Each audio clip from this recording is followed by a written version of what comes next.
Hello friends, स्वागत आहे सर्वांचं TDA माझा या यूट्यूब चॅनलवरती. आपलं मराठी व्याकरण चालू होतं आणि मराठी व्याकरणामधला आजचा आपला टॉपिक आहे तो म्हणजे वाक्यांचे प्रकार. ठीक आहे, प्रयोग आपण खूप डिटेलमध्ये घेतला आहे आणि ते देखील लेक्चर्स कंटिन्यू करून तुम्ही बघू शकता. ओके, सो आज बघणार आहोत आपण वाक्यांचे प्रकार. सो सगळ्यात आधी आपण डेफिनेशन्स बघूयात. वाक्य म्हणजे काय असते.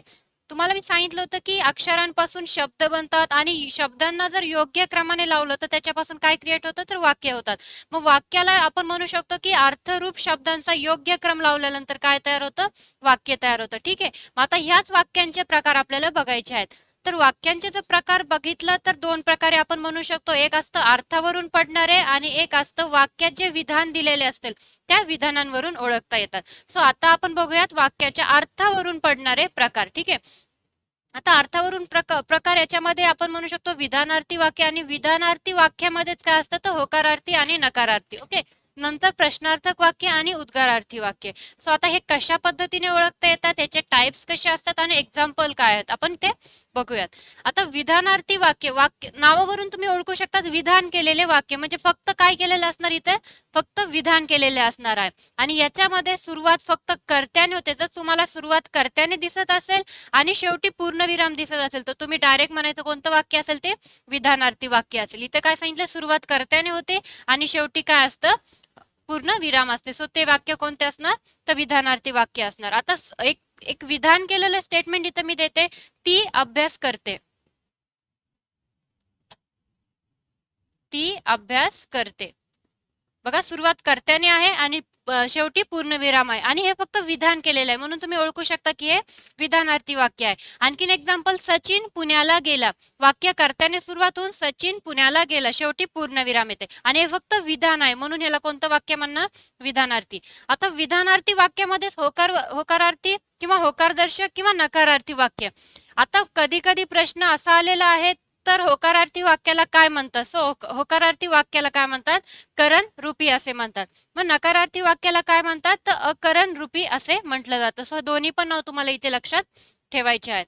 आता होकारार्थी वाक्य याच्या कशा पद्धतीने, आता वाक्य आहे, वाक्यामधून तुम्ही होकार दर्शवित आहात. ठीक आहे, फक्त जर विधान फक्त स्टेटमेंट असेल तर ते असेल विधानार्थी.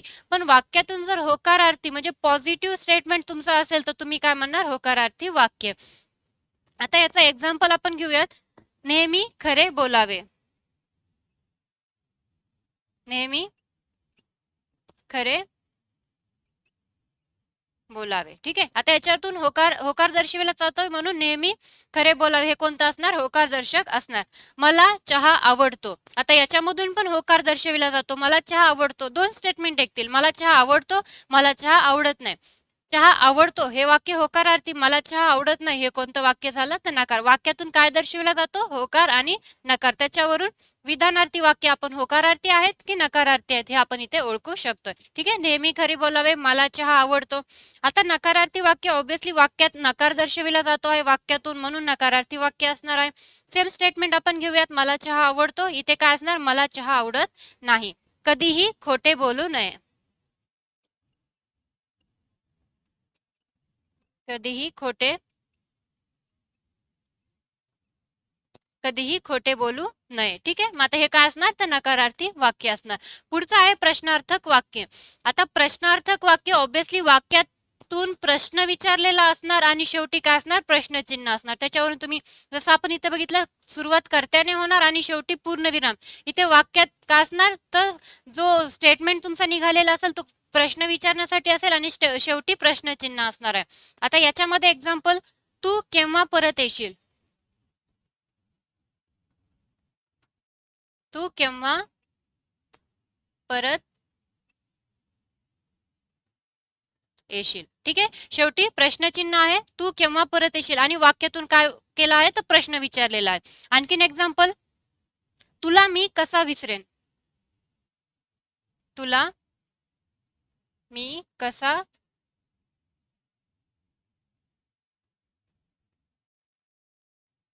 विसरेन. आता हे इथे स्टेटमेंट असू शकतो, तुला मी कसा विसरेन, पण वाक्यातून काय केलं आहे, तर प्रश्न विचारलेला आहे, तुला मी कसा विसरेन. एक प्रश्नार्थक वाक्य आहे म्हणून इथे तुला मी कसा विसरेन शेवटी कोणतं आलं सिम्बॉल, इथे प्रश्नार्थक सिंबल. ओके, सो याच्यावरून तुम्ही ओळखू शकता ते वाक्य प्रश्नार्थक आहे.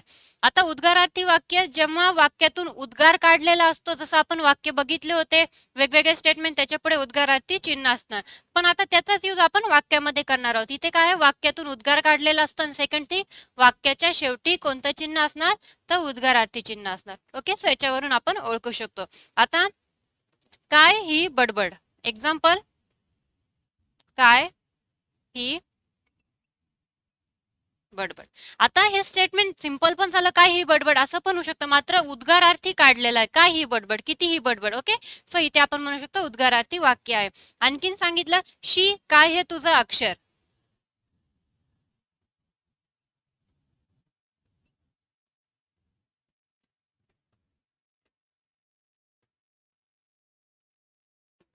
ठीक आहे, इथे पण उद्गार काढलेला आहे, शी काय हे तुझं अक्षर. ओके, सो हे आपण म्हणू शकतो उद्गारार्थी वाक्य आहेत. सो आपण अर्थावरून पडणारे प्रकार बघितले. सो आताच्या ह्याच्यात आपण बघणार आहोत वाक्यातील विधानांवरून पडणारे प्रकार. अर्थावरून पडणारे प्रकार आपण बघितले, सो त्याच्यावरून तुम्ही ओळखू शकतात विधानार्थी, होकारार्थी, नकारार्थी, प्रश्नार्थी आहे किंवा उद्गारार्थी आहे. ठीक आहे, सो आता विधानांवरून म्हणजे वाक्यामध्ये किती विधान आहेत याच्यावरून देखील आपण वाक्याचे प्रकार ओळखू शकतो.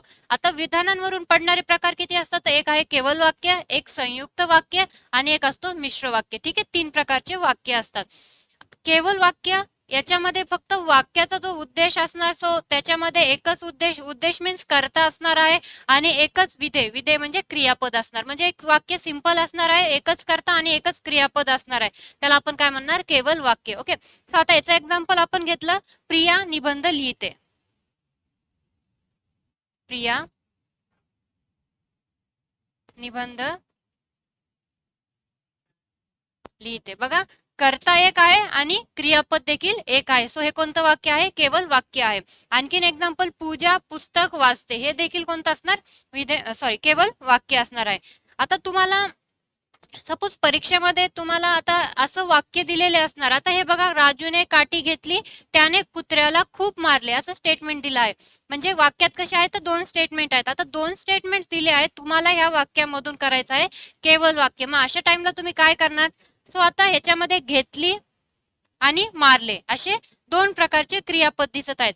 तर शेवटचा जो क्रियापद असतो, जो मुख्य वाक्याचा क्रियापद असतो, त्याला तसंच ठेवायचं आणि हा इथे रिमूव्ह करायचा, म्हणजे हा इथे काढून टाकायचा.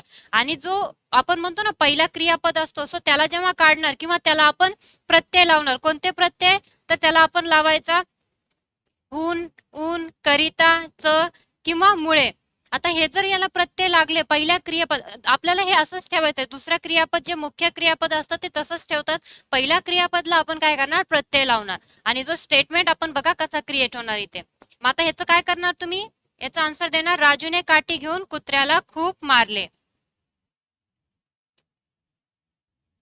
राजूने काठी घेऊन, आता घेतलीचं आपण काय केलं, त्याला ऊन प्रत्यय लागला, ह्या क्रियापदला ऊन प्रत्यय लागला, घेतलीचं काय झालं, घेऊन. राजूने काठी घेऊन कुत्र्याला खूप मारले. ठीक आहे, सो अशा पद्धतीने तुम्ही एक्झाम मध्ये 2 स्टेटमेंट दिलेले असतील तर तुम्ही त्याचा केवल वाक्य इथे करू शकता. ठीक आहे, पहिल्या क्रियापदला प्रत्यय लावायचा, कोणता प्रत्यय, तर ऊन, हून, च, वर किंवा किंवा करिता, सो हे प्रत्यय लागून हे वाक्य तयार करतात. सेकंड जो स्टेटमेंटचा प्रकार असणार आहे आपला, तो असणार आहे संयुक्त वाक्य. आता संयुक्त म्हणजे 2 गोष्टी एकत्र येणे. ओके, याच्यामध्ये काय म्हणतो आपण, 2 किंवा अधिक केवल वाक्य प्रधानत्व सूचक उभयान्वयी अव्ययाने जोडली जातात. आता आपण ह्याच्या अव्यय बघितले होते जेव्हा आपण अव्ययांचा पाठ घेतला होता, हे सगळे अव्यय त्याच्यामध्ये आपण क्रिएट केले. कोणते अव्यय आहेत, तर उभयान्वयी अव्यय. आता याच्यामध्ये समुच्चय बोधक, विकल्प बोधक, न्यूनत्व बोधक आणि परिणाम बोधक. ठीक आहे, आता हे इथे काय दिले, 2 किंवा अधिक केवल वाक्य. ठीक आहे, 2 किंवा अधिक केवल वाक्य दिले असेल, मात्र जर ह्या शब्दांनी जोडलेले असतील, सो त्याला आपण काय म्हणणार, संयुक्त वाक्य म्हणणार. आता ह्याच्यामध्ये समुच्चय बोधक मध्ये काय आहे, आणि व शिवाय. ठीक आहे, आता विकल्प बोधक अथवा किंवा की, न्यूनत्व बोधक पण, परंतु, परी आणि परिणाम, म्हणून आणि सबब. ओके, सो आता हे वाक्य 2 किंवा अधिक केवल वाक्यांना जोडले असतील तर त्याला आपण संयुक्त वाक्य असे म्हणणार आहोत. हेच जर एक्झाम्पल घेतलं, आणि व शिवाय, बघा, घंटा वाजली आणि शाळा सुटली.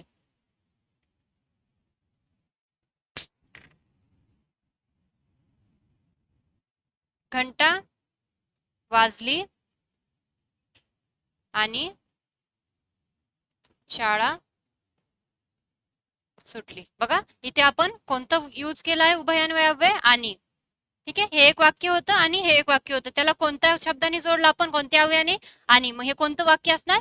संयुक्त वाक्य असणार. विकल्पबोधक अथवा किंवा की. आता याच्यामध्ये तो अभ्यास करो अथवा नापास हो, दोन स्टेटमेंट आहेत. इथे एक, आता तो अभ्यास करो किंवा नाही, हे एकच स्टेटमेंट झालं होतं. ठीक आहे, तो किंवानी जोडलं होतं. मात्र इथे दोन वेगवेगळे स्टेटमेंट आहेत, तो अभ्यास करो अथवा नापास हो. ठीक आहे, सो इथे अथवा जोडलेला आहे, किंवा करा किंवा मरा. ठीक आहे, इथे आपण किंवा जोडू शकतो. न्यूनत्वबोधक पण, परंतु, परी. याच्यामध्ये त्याने चांगला अभ्यास केला परंतु नापास झाला. दोन स्टेटमेंट आहे, त्याने अभ्यास चांगला केला आणि सेकंड स्टेटमेंट काय, तरी तो नापास झाला. मग आपण इथे काय करतो, त्याने चांगला अभ्यास केला परंतु किंवा तरी पण तो नापास झाला. परिणामबोधक म्हणून सबब, तो आजारी होता म्हणून शाळेत गेला नाही. इथे पण दोन स्टेटमेंट, तो आजारी होता आणि शाळेत गेला नाही, तो कोणत्या ह्याने गेला, म्हणून या शब्दाने जोडलाय. ठीक आहे, आता मिश्र वाक्याचं असणार. मिश्र वाक्यामध्ये बघा, जेव्हा एक मुख्य वाक्य व एक आणि अधिक गौण वाक्य असतात. एक कोणतं वाक्य असणार, एक प्रधान वाक्य म्हणजेच मुख्य वाक्य असणार आणि दुसरे जर त्याचे आणखीन दिलेले असतील, कोणती असणार, ते गौण वाक्य. आपल्याला गौण वाक्य पण डिटेलमध्ये बघायचं आहे. ओके, आता हे जे वाक्य आहेत, एक मुख्य वाक्य आणि गौण वाक्य उभयान्वयी अव्ययांना जर जोडली असतील तर ते कोणते वाक्य असणार, मिश्र वाक्य. आता इथे पण उभयान्वयी अव्यय दिलेली आहेत, स्वरूपबोधक, कारणबोधक, उद्देशबोधक आणि संकेत बोधक. ओके, आता स्वरूपबोधक की, म्हणून, म्हणजे, कारण, कारण, कारण की. ओके, उद्देश, म्हणून, यास्तव, आणि संकेतबोधक कोणते आहेत, जर, तर, म्हणजे, की. आता याचे जर एक्झाम्पल घेतलं, स्वरूपबोधक, मला विश्वास आहे की तो नक्की येईल. मला विश्वास आहे की तो नक्की येईल.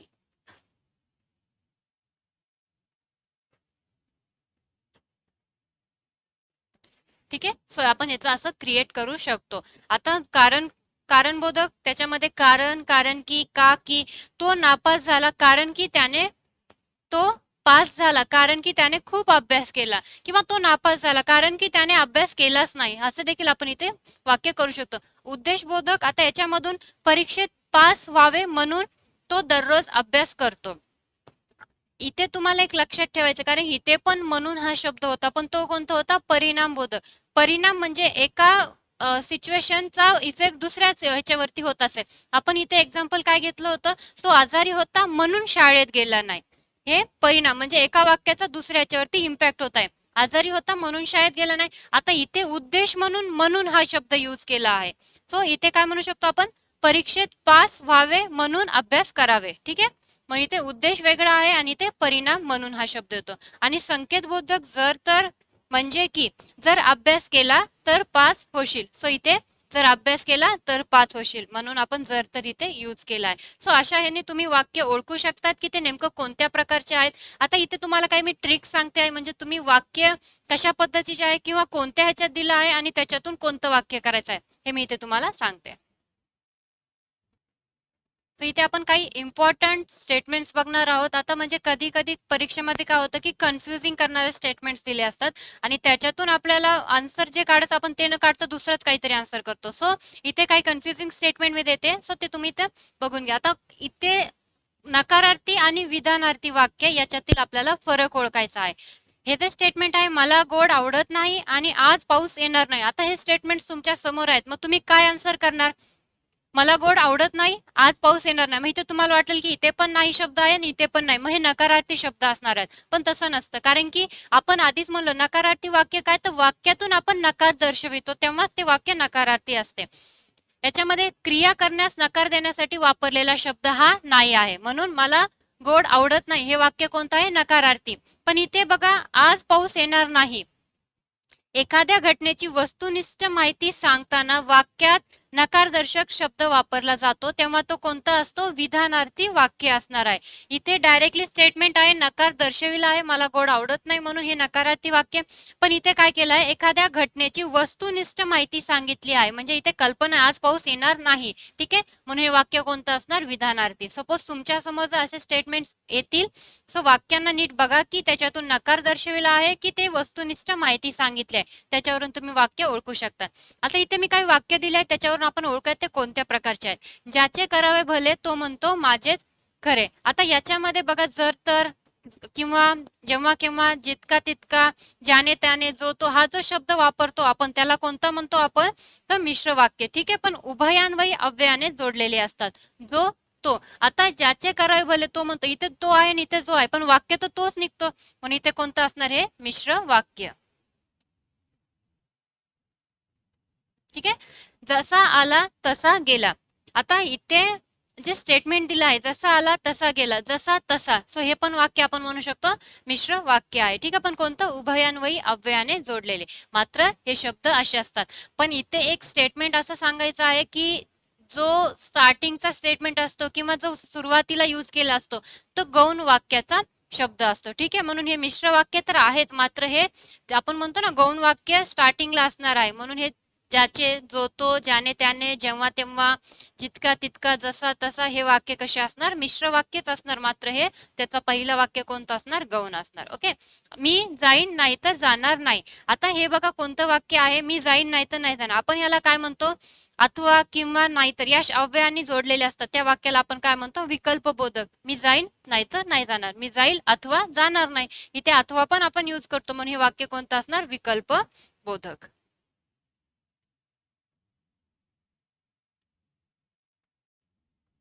विकल्प बोधक. पाऊस पडला तर हवेत गारवा आला असता.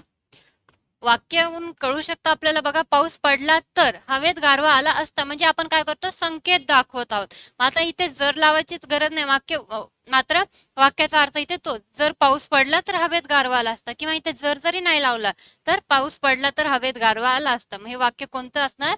संकेतार्थी वाक्य.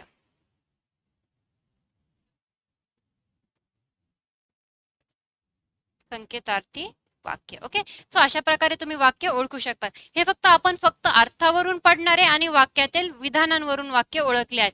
पण आपल्याला नेमके गौण वाक्य काय असतात, मग एका स्टेटमेंटचं किंवा एका वाक्याचं दुसरं वाक्य कसं करतात, जे एक्झाम मध्ये ऍक्च्युली विचारलेलं असतं, सो त्याच्याबद्दल पण डिस्कस करायचा आहे. सो तो आपला असणार आहे सेकंड पार्ट. सो हे तुमचं रिव्हिजन करून घ्या, मग आपण ते देखील बघणार आहोत. Okay, thank you.